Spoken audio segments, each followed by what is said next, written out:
أعوذ بالله من الشيطان الرجيم. بسم الله الرحمن الرحيم. ويوم تقوم الساعة يبلس المجرمون ولم يكن لهم من شركائهم شفعاء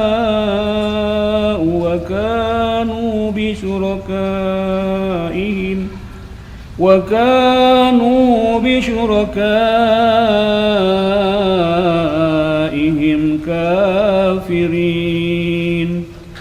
ويوم تقوم الساعة يومئذ يتفرقون فأما الذين آمنوا وعملوا الصالحات فهم في روضة يحبرون.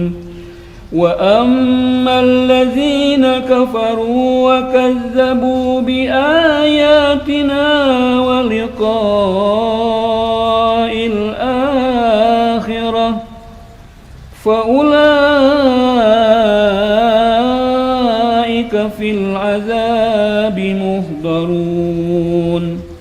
فسبحان الله حين تعصون وحين تصبحون وله الحمد في السماوات والأرض وعشيا وحين تظهرون. يخرج الحي من الميت ويخرج الميت من الحي ويحيي الأرض بعد موتها وكذلك تخرجون. ومن آياته أن خلقكم من تراب ثم إذا أنتم بشر تنتشرون. ومن آياته أن خلق لكم من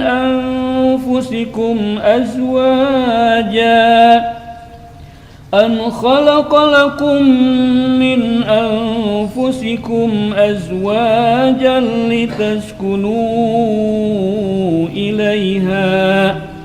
لتسكنوا إليها وجعل بينكم مودة ورحمة إن في ذلك لآيات لقوم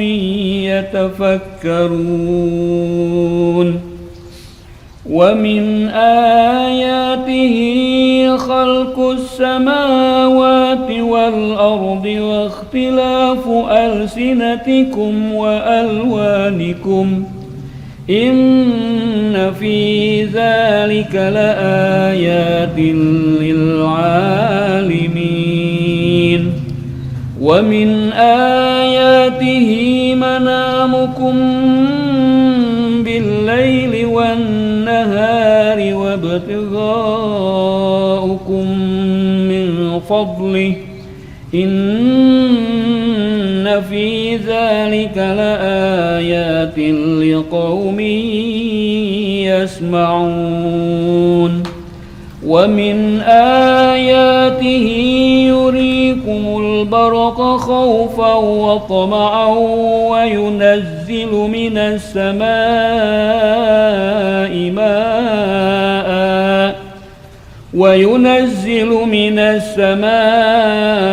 ماء فيحيي به الأرض بعد موتها إن في ذلك لآيات لقوم يعقلون. صدق الله العلي العظيم. اللهم صل وسلم وزد وبارك على رسول الله وآله الأطهار على رسول الله وأصحابه الأخيار.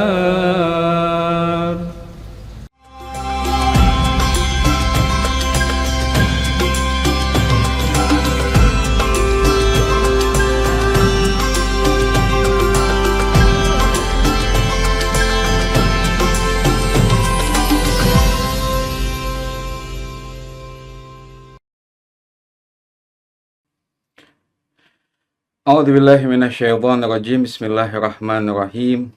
Alhamdulillahi rabbil alamin. Wa sallallahu ala sayyidina Muhammadin wa alihi thayyibin at-tahirin. Wa la haula wa la quwwata illa billahil aliyil azim. Aqulu lakum jami'an assalamualaikum warahmatullahi wabarakatuh. Alhamdulillah, segala puji hanya milik Allah yang telah menganugerahkan kepada kita nikmat yang besar sehingga sampai saat ini kita masih diberikan hidayah dan taufiknya hingga kita masih bisa dipertemukan dalam kajian Ramadan. Dan pada kesempatan kali ini izinkan saya untuk melanjutkan pembahasan yang lalu berkenaan tentang kesulitan dan lika-liku kehidupan. Bahwa apa yang sudah kita bahas pada pertemuan yang lalu berkenaan tentang kesulitan dan lika-liku kehidupan, bahwa saya sedikit ingin menyimpulkan apa yang sudah kita bahas sebelum kita melanjutkan apa materi yang ingin saya sampaikan. Bahwa apa yang sudah kita bahas pada pertemuan yang lalu, bahwa selama masih berada dan hidup di dunia ini, manusia tidak akan pernah bisa lepas dari yang namanya masalah dan kesulitan. Tinggal bagaimana sikap kita dalam menghadapi masalah tersebut.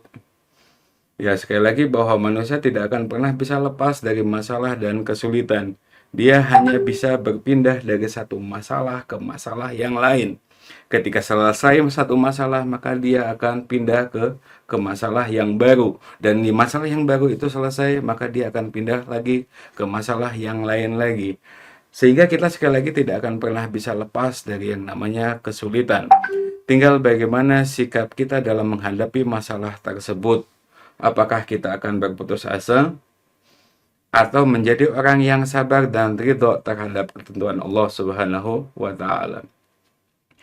Dan terakhir kemarin sudah kita bahas bahwa seberat-beratnya kesulitan kita tidak lebih sulit dari apa yang dialami oleh Abi Abdillahil Husain di Padang Karbala. Seberat-beratnya kesulitan kita tidak akan lebih berat dari apa yang dialami oleh saudara kita di Palestina. Maka tidak ada alasan bagi kita untuk berputus asa dari kesulitan yang ada. Yakinlah bahwa saat kita sabar, saat kita ridho, saat kita rela, serta menggantungkan semua urusan kepada Allah Subhanahu wa Ta'ala, maka pasti pertolongan Allah itu akan datang. Kita bisa melihat misalkan dalam surat Al-Baqarah ayat 214, Allah Subhanahu wa Ta'ala berfirman, A'udzubillahi minasyaitonirrajim, Bismillahirrahmanirrahim.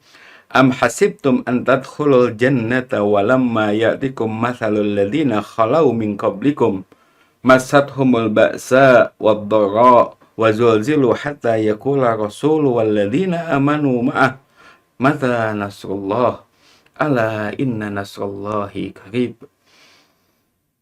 Apakah kamu mengira, am hasibtum an tadkhulul jannah, apakah kamu akan mengira bahwa ketika kamu masuk surga padahal belum datang kepadamu cobaan seperti yang dialami oleh orang-orang terdahulu sebelum kamu, yang mana mereka pada masa itu adalah ditimpa kemelaratan, ditimpa penderitaan, ditimpa diguncangan dengan berbagai macam cobaan, sehingga Rasul pada masa itu dan orang-orang yang beriman bersamanya berkata, mata nasrullah, kapan pertolongan Allah itu datang? Artinya apa? Ketika Rasul dan orang-orang yang bersama Rasul pada masa itu sudah mempertanyakan kapan datang pertolongan Allah, berarti pada saat itu yang namanya ujian, yang namanya cobaan, yang namanya kesulitan sudah pada puncaknya. Dan Allah mengatakan, "Ala inna nasrallahi qarib." Ingatlah sesungguhnya pertolongan Allah itu sangat dekat. Artinya bahwa sekali lagi bahwa kita tidak akan pernah bisa lepas dari yang namanya kesulitan, dan di sini kita dituntut untuk bagaimana kita jangan sampai berputus asa, dan kita harus sabar terhadap kesulitan itu, dan kita ridho terhadap apa yang ditentukan oleh Allah, maka kemudian pertolongan Allah itu pasti akan datang. Imam Ali bin Abi Thalib alaihissalam pernah bersabda, qala Amirul Mukminin Ali bin Abi Thalib, inda tanahi syiddah takunul farjah, wa inda tadayuki halakil bala yakunul raha. Ketika kesulitan mencapai pada puncaknya, maka pertolongan datang. Dan ketika kesulitan semakin sempit, maka kemudahan akan datang. Dan ini mungkin sesuai dengan apa yang disampaikan oleh Allah Subhanahu wa taala dalam firman-Nya, inna ma'al usri yusra. Sesungguhnya bersama kesulitan itu pasti akan ada kemudahan, pasti ada pertolongan, pasti ada yang namanya solusi dan jalan keluar. Sehingga kita tidak ada alasan untuk berputus asa. Analogi sederhananya adalah ketika kita berada dalam puncak kesulitan, sebagaimana ketika kita berada dalam puncak di atas gunung, maka setelah di atas gunung, maka yang terjadi adalah kita akan turun. Nah, turun itulah yang kita sebut dengan kemudahan. Tidak ada mungkin kemudian selamanya kita akan sulit. Yakinlah bahwa pertolongan Allah itu akan datang. Sebagaimana kita katakan bahwa apa yang disampaikan atau apa yang terjadi dan dialami oleh para nabi-nabi terdahulu, bagaimana Nabi Musa alaihissalam, sebagaimana yang sudah kita bahas pada pertemuan yang lalu, bahwa Nabi Musa dikejar oleh tentaranya Firaun, sementara di depan dia ada lautan, yang mana mustahil dia akan selamat dari kesulitan yang ada itu. Tapi pada saat itulah pertolongan Allah itu datang.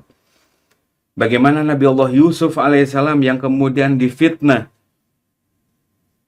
dituduh menodai, dituduh melakukan perbuatan keji dengan Zulaikha.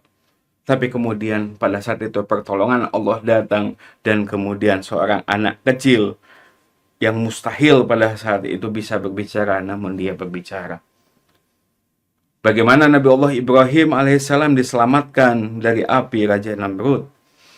Bagaimana Sayyidah Maryam yang pada saat itu dia melahirkan seorang anak tanpa seorang ayah, yang kemudian dia dihina dan dicaci maki oleh seluruh penduduk pada masa itu. Tapi kemudian dia hanya diam, dan kemudian pertolongan Allah datang dengan mukjizat yang diberikan Allah kepada Nabi Isa alaihissalam, yang mana Nabi Isa berbicara ketika masih dalam kondisi buaya. Ini sekali lagi apa yang kita bahas, apa yang kita rasakan, kesulitan apapun, jangan pernah berputus asa. Pembahasan selanjutnya yang ingin kita bahas saat ini adalah mengapa sih Allah memberikan kesulitan dalam kehidupan kita? Kenapa kok harus ada kesulitan dalam kehidupan ini? Paling tidak ada 3 alasan dan 3 tujuan mengapa Allah memberikan kesulitan tersebut. Alasan pertama adalah untuk menguji manusia dan membedakan mana yang beriman dan mana yang bukan. Sebagaimana misalkan kalau kita analogikan adalah untuk mengetahui emas itu memang murni emas, untuk membedakan mana yang emas dan mana yang bukan, maka perlu harus dipanaskan terlebih dahulu, sehingga emas itu betul-betul terasa.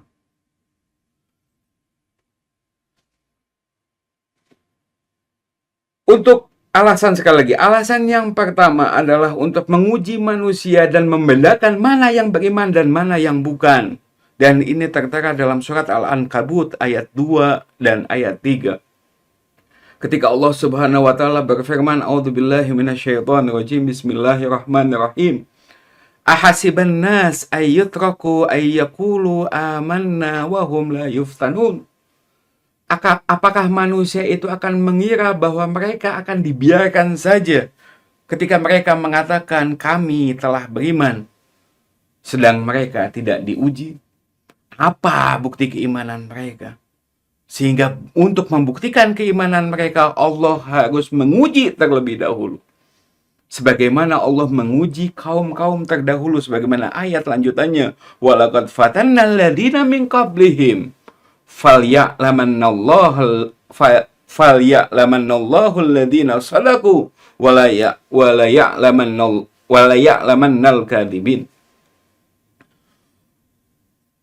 Dan sesungguhnya kami telah menguji orang-orang yang sebelum mereka, maka sesungguhnya Allah mengetahui orang-orang yang benar dalam keimanan mereka, dan sesungguhnya Dia mengetahui orang-orang yang dusta dalam ungkapan mereka.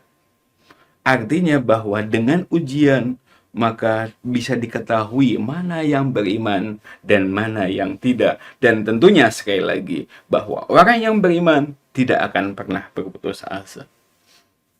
Ini yang pertama. Alasan yang kedua adalah tarfi'ud darajah, yaitu menaikkan pangkat, menaikkan nilai, menaikkan derajat.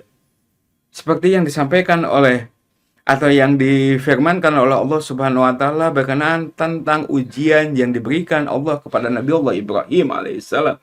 Kita bisa melihat dalam surat Al-Baqarah ayat 124. Ketika Allah Subhanahu wa taala berfirman, "A'udzubillahi minasyaitonirrajim. Bismillahirrahmanirrahim. Wa idzibtala Ibrahim rabbuhu bikalimatin fa'atammahun. Qala inni ja'iluka lin-nasi imama qala wa min dzurriyyati qala la yanalu ahdid dzalimin." Shadaqallahul aliyul azim. Bahwa ayat ini menjelaskan bahwa seorang nabi, Nabi Allah Ibrahim, diangkat derajatnya oleh Allah Subhanahu wa taala menjadi seorang imam. Derajat pangkatnya dijadikan yang tadinya seorang nabi menjadi seorang imam. Bagaimana caranya? Dengan cara wa idzibtala Ibrahim rabbuhu. Tuhannya menguji Nabi Allah Ibrahim. Jadi ada ujiannya dulu, baru kemudian lulus dan naik pangkat. Hal yang serupa kemudian disampaikan oleh Imam Ja'far Shadiq alaihissalam ketika Imam Ja'far Shadiq bersabda, qala Shadiq alaihissalam, inna asyaddan nas bala'an al-anbiya thumma alladhina yalunahum al-amthal fal-amthal. Sesungguhnya orang atau manusia yang paling berat mendapatkan cobaan, yang paling berat mendapatkan kesulitan adalah para nabi. Kemudian apa? Kemudian setelah itu adalah orang-orang yang mengikuti jalan para nabi itu dan terus. Amsal fal amsal. Jadi orang-orang seperti yang mengikut para nabi itu juga akan diuji. Bahwa apa yang bisa kita pahami di sini artinya bahwa semakin dekat kita dengan Allah, maka semakin ujian itu akan semakin besar, semakin banyak. Tujuannya apa? Untuk menaikkan derajat kita. Sehingga sebetulnya ketika misalkan kita mendapatkan ujian demikian, apa yang harus kita lakukan? Tentu dalam hal ini bahwa kita seharusnya saat kita mendapatkan ujian, ketika kita mendapatkan cobaan, ketika kita mendapatkan sebuah bencana dan bala, harusnya jangan mengeluh. Harusnya jangan putus asa, tapi melainkan harusnya kita bersyukur. Mengapa? Karena dengan itu menunjukkan bahwa kita berada di jalan kenabian. Kita berada dan sejalan dengan para nabi. Kenapa? Karena para nabi pun juga mendapatkan bencana, bahkan tadi disebutkan asyaddun nas balaan. yang mendapatkan ujian yang paling besar adalah dari manusia, itu adalah dari kalangan para nabi. Ketika Allah mengatakan la yukallifullahu nafsan illa wus'aha, bahwa Allah Subhanahu wa taala tidak akan memberikan taklif, tidak akan memberikan cobaan, tidak akan memberikan ujian kecuali dengan batas kemampuannya. Artinya bahwa saat kita mendapatkan ujian yang besar dari Allah Subhanahu wa taala, yakinlah bahwa kita mampu di situ. Kenapa? Karena la yukallifullahu nafsan illa wus'aha. Satu. Yang kedua, yakinlah dan bersyukurlah. Kenapa? Karena berarti menunjukkan disitulah kekuatan kita. Analogi sederhananya adalah ketika kita masuk di gym misalkan. Ketika kita angkat beban. Saat kita diminta untuk mengangkat beban, ya, 50 kilo misalnya. Dan kita mampu untuk menjalankannya. Artinya apa? Artinya semakin berat beban itu berarti menunjukkan bahwa semakin kuat diri kita. Kalau dikasih bebannya cuma sedikit, berarti menunjukkan bahwa kita ini lemah. Dan Allah sekali lagi, la yukallifullahu nafsan illa wus'aha. Allah tidak akan memberikan taklif, tidak akan memberikan beban kecuali semampu dia. Artinya kalau kita mendapatkan beban yang sedikit, berarti ya segitulah kemampuan kita. Makanya kemudian ketika Allah memberikan beban yang besar kepada kita, seharusnya kita jangan mengeluh, tapi harusnya bersyukur. Dan kenapa? Karena itu menunjukkan bahwa Allah menganggap kita mampu bahwa Allah menganggap kita mampu dan Allah menganggap kita hebat. Makanya kemudian Allah memberikan besarnya bala itu kepada siapa? Kepada para nabi. Kenapa? Karena Allah yakin bahwa para nabi mampu untuk menerima cobaan dan ujian tersebut. Dan selanjutnya adalah sekali lagi amsal fal amsal. Orang-orang yang seperti para nabi atau yang mengikuti jejak para nabi tersebut. Terus demikian. Makanya kemudian nggak salah, kemudian ada lagi dalam riwayat yang lain.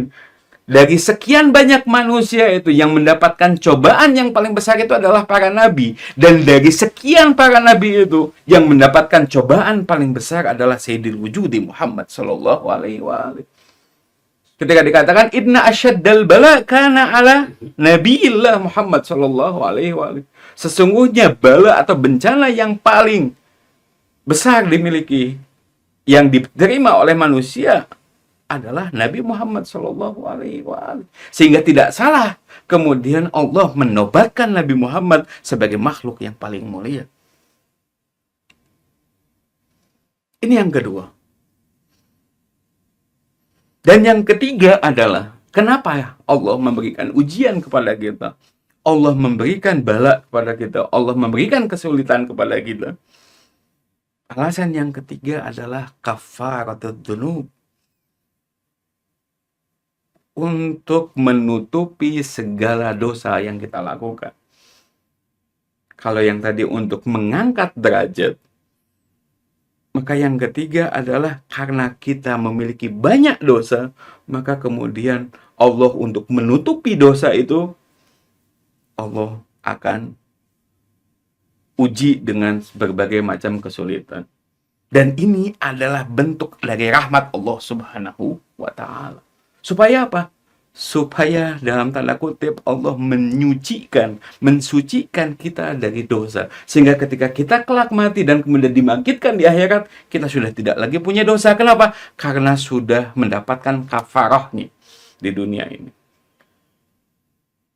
Makanya kemudian ada orang kemudian misalkan contoh ketika ada orang yang sakit, ada orang yang ngeluh sakit itu.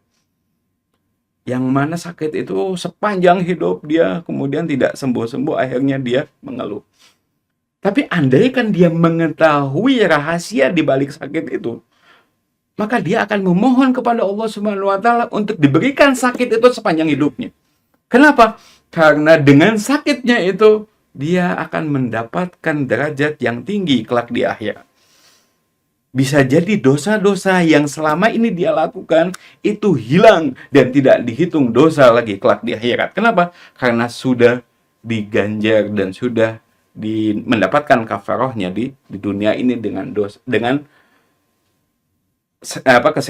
dengan sakit-sakit yang dia derita.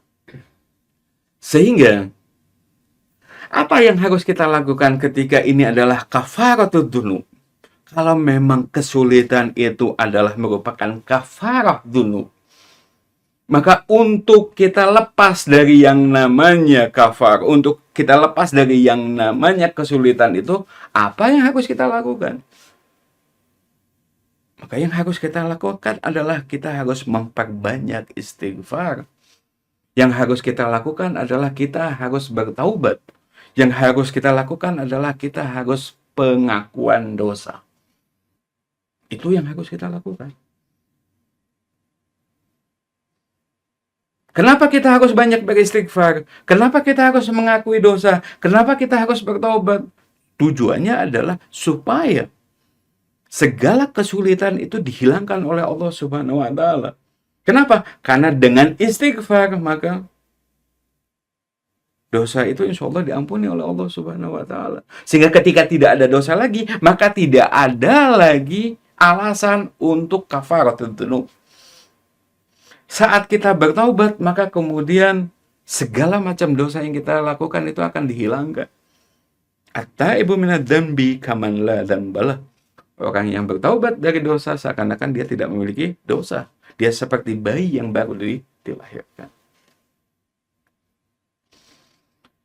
Di sini saya akan bawakan sebuah riwayat dari Imam Husain alaihissalam yang dinukilkan dalam kitab tafsir Majma'ul Bayan juz 1 halaman 361 ketika menafsirkan ayat dalam surat Nuh ayat 10 sampai ayat 12. Ada sebuah riwayat yang diriwayatkan oleh Rabi bin Sabih. Saya akan bacakan riwayatnya. Qala kuntu 'indal Hasan bin Ali alaihissalam. Aku bersama Al-Imam Hasan bin Ali alaihissalam. Faja'ahu rajulun. Maka kemudian ada seseorang mendatangi Imam Hasan alaihissalam. Wa syakalahu minal jadbi wal qahti. Maka kemudian dia mengeluhkan kepada Imam Hasan tentang kekeringan dan tandus. Jadi mungkin dia punya sawah yang kemudian kekeringan, tandus, tidak ada air yang membuat dia subur ke tanahnya. Maka kemudian faqala lahul Hasan. Maka Imam Hasan mengatakan istaghfirillah. Beristighfarlah kamu kepada Allah. Selesai demikian, akhirnya dia pulang, faja'ahu akhar. Maka ada orang lain lagi yang datang kepada Imam Hasan. Fasyaka lahu minal fakri. Maka orang itu kemudian mengeluhkan tentang kefakiran, kemiskinan. Maka kemudian Imam Hasan alaihissalam mengatakan faqala istaghfirillah. Beristighfarlah kamu kepada Allah. Selesai, kemudian ada lagi datang lagi orang yang ketiga, faja'ahu tsalits. Orang yang ketiga datang, faqala ud'uli ayyarzuqanillahu waladan. Wahai Hasan, wahai Imam Hasan, doakanlah kepadaku supaya Allah mengkaruniakan kepadaku seorang putra. Faqala al-Hasan, maka Imam Hasan pun mengatakan istaghfirillah. Beristighfarlah kamu kepada Allah Subhanahu wa taala.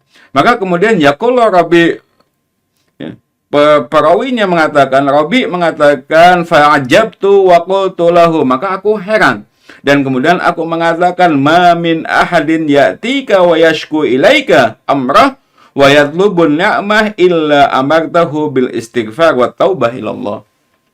Aku berkata kepada Imam Hasan, perawinya mengatakan kepada Imam Hasan, Arabi mengatakan kepada Imam Hasan, wahai Imam, ma min ahadin, tidak ada satupun yang datang kepadamu dan kemudian dia mengeluh bukan urusan-urusan mereka, di mana semuanya itu kamu memberikan solusinya hanya satu, yaitu apa? Beristighfar.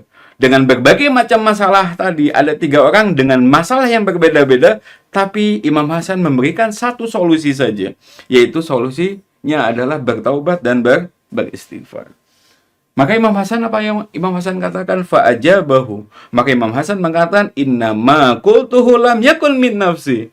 Sesungguhnya apa yang aku katakan ini bukan dari aku. Wa innama istafattu dalika min kalamillah. Yang mana ini adalah aku mendapatkan dari firman Allah Subhanahu wa taala, alladzi yahkihi an lisani nabiyhi Nuh. Di mana firman Allah ini yang mana diceritakan dari tentang Nabi Allah Nuh alaihi salam. Di mana ayatnya dalam surat Nuh ayat 10 sampai ayat 12. Allah Subhanahu wa taala berfirman, faqul tastaghfiru rabbakum innahu kana ghaffara.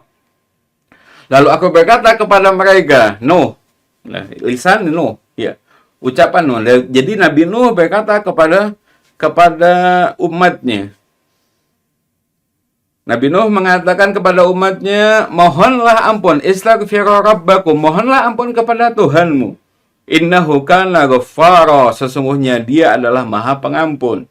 Maka apa dampaknya? Ketika ini nasihat Nabi Allah Nuh kepada umatnya, wahai umatku, bertaubatlah kamu kepada Allah, beristighfarlah kamu kepada Allah. Maka apa dampaknya ketika kalian bertaubat kepada Allah? Allah mengatakan, yursilis sama alaikum midrara, niscaya dia akan mengirimkan hujan kepadamu dengan lebat. Wa yumdid lakum bi amwalin wa banin wa yaj'al lakum najatin wa yaj'al lakum anhara.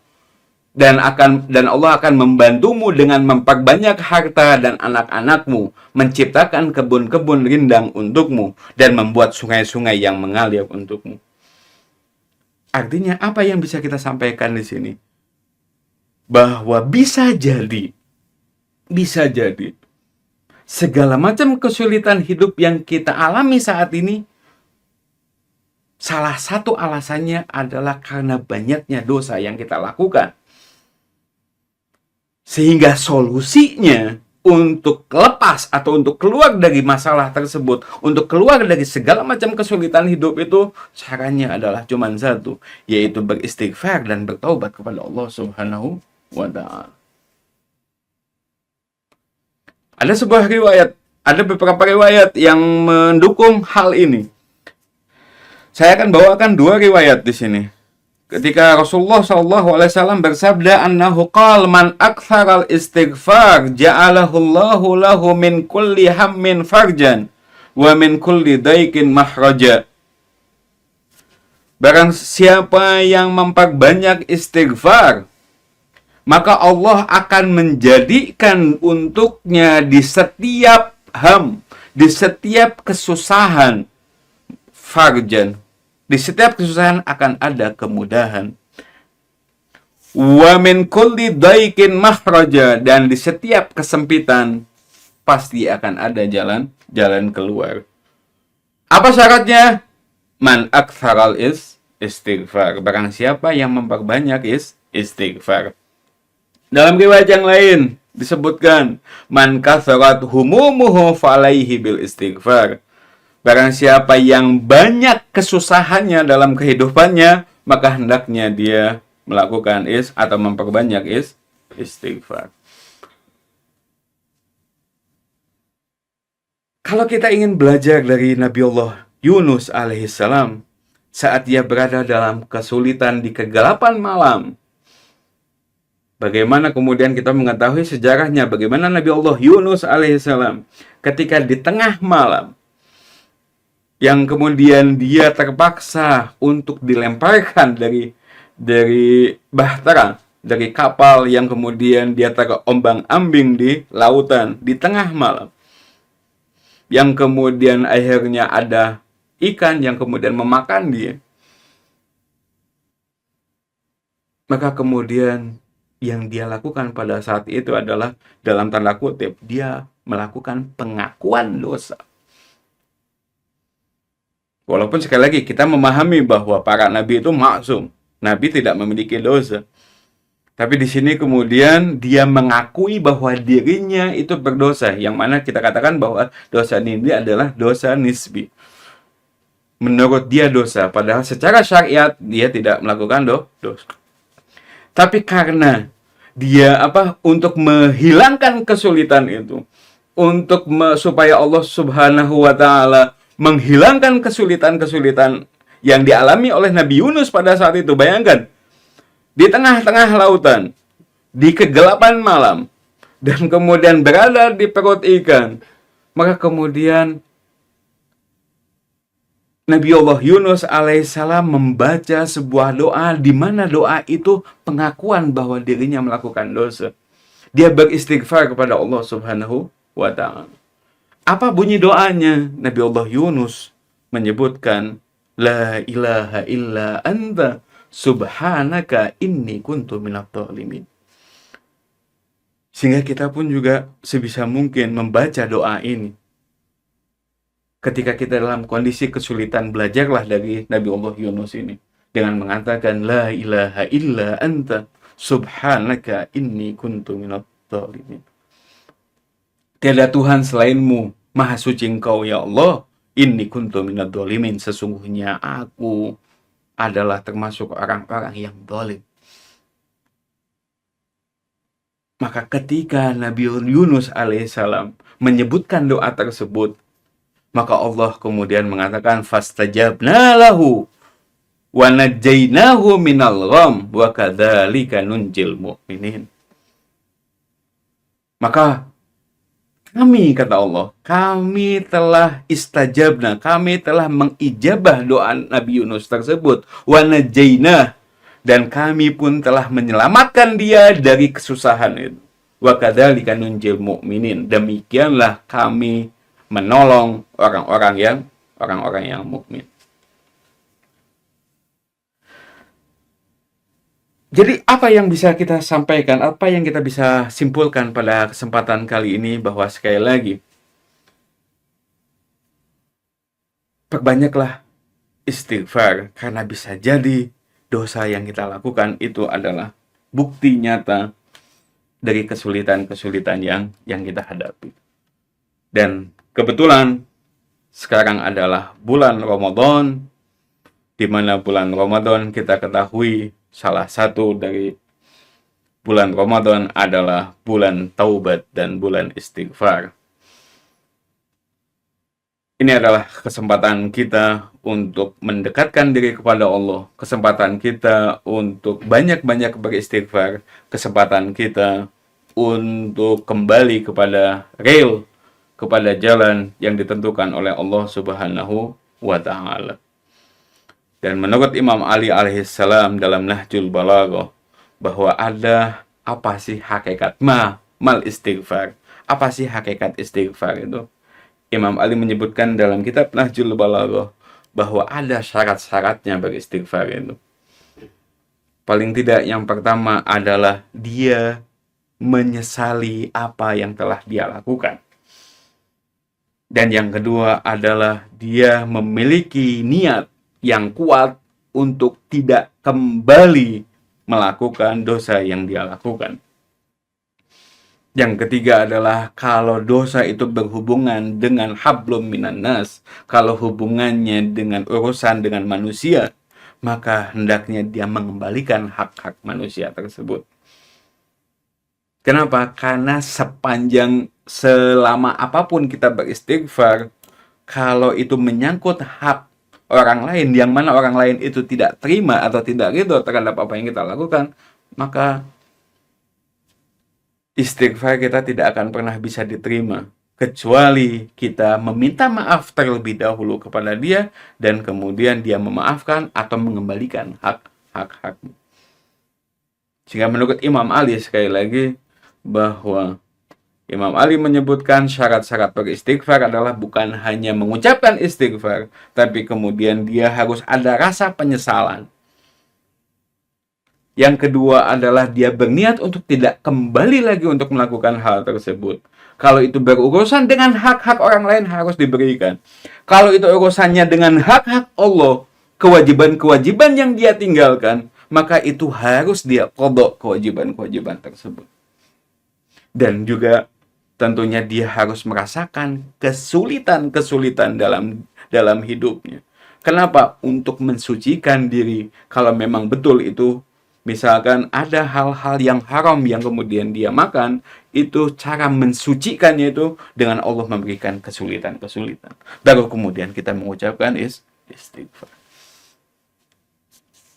Dan terakhir mungkin berkenaan tentang bulan Ramadan ini, ada sebuah riwayat yang menyebutkan faman lam yughfar lahu fi Ramadan fa fi ay syahrin yughfar lahu. Kalau faman lam yughfar lahu, jika ada seseorang yang tidak diampuni di bulan Ramadan ini, di mana sekali lagi bahwa bulan Ramadan ini adalah bulan penuh berkah, bulan rahmat, bulan kita waktunya untuk beristighfar, bulan waktunya kita untuk kembali kepada Allah, dan ternyata na'udzubillah kita termasuk orang yang tidak diampuni di bulan Ramadan ini, fa fi ay syahrin yughfar lahu. Maka di bulan apa lagi kita akan minta ampun? Kalau di bulan Ramadan aja kita tidak mendapatkan ampunan Allah, wa na'udzubillah bagaimana di bulan-bulan yang lain? Maka tidak akan juga mendapatkan ampunan dari Allah Subhanahu wa ta'ala. Semoga kita mendapatkan rahmat dari Allah Subhanahu wa ta'ala, dan Allah berkenan untuk menerima segala macam ibadah kita, dan juga menerima pertaubatan kita, menerima istighfar kita, dan menjadikan kita sebagai orang-orang yang mukmin. Ini saja yang bisa saya sampaikan. Billahi taufiq wal hidayah. Wassalamualaikum warahmatullahi wabarakatuh.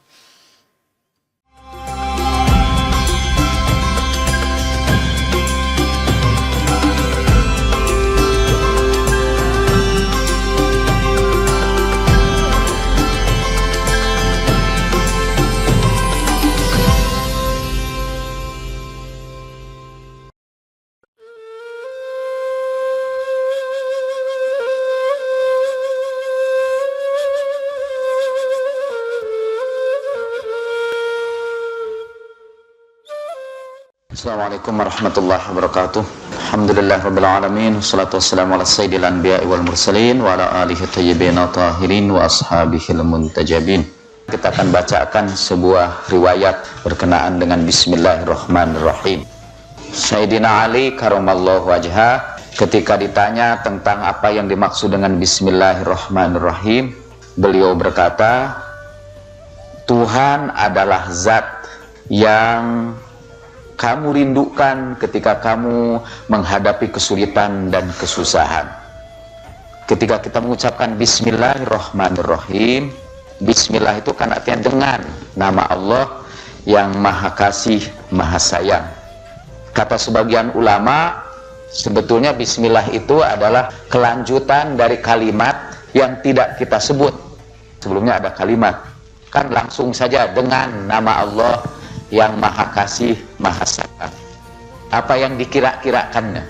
Kata sebagian yang dikira-kirakannya itu adalah aku meminta tolong, mohon perlindungan. Aku memohon perlindungan, mohon pertolongan dengan nama Allah yang maha kasih dan maha sayang. Ba di situ kata para ulama disebut ba isti'anah, untuk meminta tolong dengan nama Allah. Jadi di sininya itu seperti ada titik-titik. Apa kita dengan nama Allah itu? Menurut Sayyidina Ali, maksudnya ialah sebelum itu ada kalimat aku memohon pertolongan. Astaghitsu. Aku memohon pertolongan dengan nama Allah yang maha kasih dan maha sayang.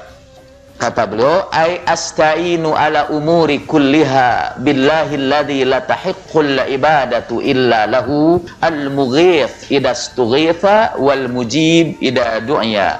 Yakni aku meminta tolong dalam segala urusan kepada Allah yang tidak berhak diibadati kecuali Dia saja, yang melindungi apabila diminta perlindungan, yang menjawab apabila diseru. Satu saat kepada Imam Ja'far As-Shadiq ada seorang bertanya, "Wahai putra Rasulullah, tunjukkan kepadaku siapakah Tuhan itu? Karena sudah banyak sekali terjadi perdebatan sampai aku bingung." Kemudian beliau berkata, "Hei Abdullah, pernahkah kamu mengendarai perahu, kapal? Pernahkah kapal itu pecah, berantakan? Kemudian kamu berhadapan dengan situasi tidak ada perahu lain yang menyelamatkan kamu, dan kamu juga tidak bisa berenang yang akan bisa membantu kamu. Pernah?" Katanya, "Bala." Nah, pada saat seperti itu, bukankah dalam hatimu ada satu perasaan bahwa ada satu zat yang akan mampu membebaskan kamu dari penderitaan kamu? Benar. Kemudian Imam Ja'far mengatakan, itulah Allah Subhanahu wa Ta'ala yang mampu menyelamatkan kamu ketika tidak ada seorang pun yang menyelamatkan kamu, yang mampu melindungi kamu ketika tidak seorang pun yang dapat melindungi kamu. Sebetulnya kita semua ini punya fitrah merindukan Allah. Semua kita ini. Hanya fitrah itu seringkali tertutup karena perhatian kita yang macam-macam. Fitrah itu baru muncul ketika kita terpuruk atau terdesak. Sesudah segala daya dan upaya kita jalankan, ternyata kita tidak mampu mengatasinya. Nah, pada saat seperti itulah fitrahnya bersinar kembali. Dia merasa bahwa hanya ada satu zat yang akan menyelamatkan dia, yaitu Allah Subhanahu wa Ta'ala yang maha kasih dan maha sayang. Abdullah bin Yahya satu saat masuk menemui Ali bin Abi Thalib karramallahu wajhah, dan di hadapan Sayyidina Ali itu ada kursi. Dia diperintahkan untuk duduk. Kemudian Abdullah bin Yahya duduk di situ, tapi entah gimana dia terjatuh dari kursinya sampai terluka kepalanya dan mengalir darah. Sayyidina Ali mengambil air, mencuci darah itu. Kemudian ia berkata, "Coba kamu mendekat ke sini." Kemudian Sayyidina Ali meletakkan tangannya pada lukanya untuk merasakan mana yang sakit pada dirinya. Beliau mengusapkan tangannya, dan setelah itu karena luka itu terhenti. Kemudian Sayyidina Ali berkata begini, "Hei Abdullah, sesungguhnya Allah itu sering juga menghapus dosa-dosa kita di dunia ini dengan berbagai cobaan." Menghapus dosa itu dalam istilah Arabnya disebut tamhis, pemutihan. Kadang-kadang Allah menghapus dosa-dosa umat yang beriman itu di dunia ini juga dengan berbagai ujian, dengan berbagai penderitaan, supaya mereka bisa selamat nanti kembali kepada Allah dengan ketaatan mereka dan berhak memperoleh pahalanya. Kemudian Abdullah bin Yahya berkata, "Ya Amirul Mukminin, wa inna lanujazi bidzunubina illa fid dunya." Apa betul bahwa kita dibalas dari dosa-dosa kita di dunia juga? Betul. Bukankah Rasulullah Shallallahu Alaihi Wasallam pernah bersabda, dunia ini penjara orang mukmin dan surganya orang kafir. Dan sesungguhnya Allah mensucikan kaum mukminin dari dosa-dosa mereka di dunia dengan berbagai ujian. Bukankah Allah Subhanahu wa Ta'ala berfirman, "Wa ma asobakum min musibatin fabima kasabat aidikum wa ya'fu an kafir."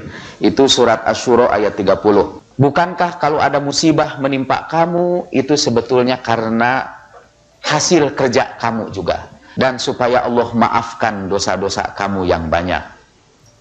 Ini hadisnya panjang, tapi sebetulnya saya mau potong aja di ujung. Dia ini bertanya, "Ya Amirul Mukminin, tadi saya ini jatuh di kursi itu sampai terluka. Apakah itu jadi tebusan kepada dosa-dosaku?" "Betul, itu menghapus dosa-dosa kamu." Kan ada sebuah hadis juga, tidak satu duri pun menyobek kulit seorang mukmin kecuali dia jadi penghapus terhadap dosa-dosanya. Ketika dia tanya, "Kalau gitu karena apa saya ini jatuh? Dosa apa supaya saya tidak mengulangi lagi dosa itu?" Kata Sayyidina Ali, ketika kamu tadi duduk, kamu lupa mengucapkan Bismillahirrahmanirrahim. Karena itu Allah segerakan siksaannya kepada kamu supaya menjadi pelajaran yang berharga bagi kamu. Amma alimta, apakah engkau tidak mengetahui bahwa Rasulullah Shallallahu Alaihi Wasallam bersabda, kullu amrin dzibalin la yudkar fihi Bismillahirrahmanirrahim fahuwa abtar. Setiap urusan yang bagus yang tidak dimulai dengan Bismillahirrahmanirrahim, maka urusan itu akan menjadi rusak. Kemudian aku berkata, bi abi anta wa ummi la atrukuha ba'daha. Demi ayah dan ibuku, kata aku tidak akan meninggalkannya sesudah itu. Karena itu saya setiap kali mau memberikan ceramah, sebelum assalamualaikum saya baca bismillah. Khawatir jatuh dari kursi ini. Mungkin ada di antara bapak dan ibu-ibu berkata, saya tidak pernah bismillah itu mau duduk dan tidak jatuh-jatuh. Nah, itu ada penjelasan ini dari Sayyidina Ali juga, penjelasan ini. Makin tinggi iman seseorang, makin cepat peringatan Tuhan itu diberikan kepadanya. Nanti kalau ibu-ibu dan bapak-bapak sudah sangat dekat dengan Allah Subhanahu wa Ta'ala, sudah menjaga diri, memelihara hati sebaik-baiknya, apabila ada kesalahan sedikit saja, Tuhan langsung memberikan pelajaran kepadanya. Seketika itu juga, beliau ini juga yang datang menemui Sayyidina Ali adalah seorang murid Sayyidina Ali yang sangat saleh, termasuk yang banyak meriwayatkan hadis. Hanya karena lupa aja mengucapkan Bismillahirrahmanirrahim, dia segera mendapat hukuman gitu. Kalau kita ini tidak pernah jatuh padahal tidak Bismillahirrahmanirrahim, itu kalimatnya titik-titik disambung. Sebetulnya yang panjang itu yang tadi saya lewat, yang pernah kita ceritakan minggu yang lalu tentang dua orang raja itu, yang satu adil, yang satu tidak adil. Yang saat-saat terakhir raja yang adil itu harus tidak dipenuhi keinginannya, Tuhan masih juga memberikan cobaan karena Tuhan ingin menghapuskan seluruh dosa-dosanya, supaya ketika dia menghadap Allah Subhanahu wa Ta'ala, dia hanya membawa amal soleh saja. Kita kembali lagi kepada Bismillahirrahmanirrahim. Bismillahirrahmanirrahim itu perinciannya dari kata ba, ya. Sebetulnya ini ada alif tapi yang hilang alifnya, jadi pakai titik-titik aja. Bismillahirrahmanirrahim.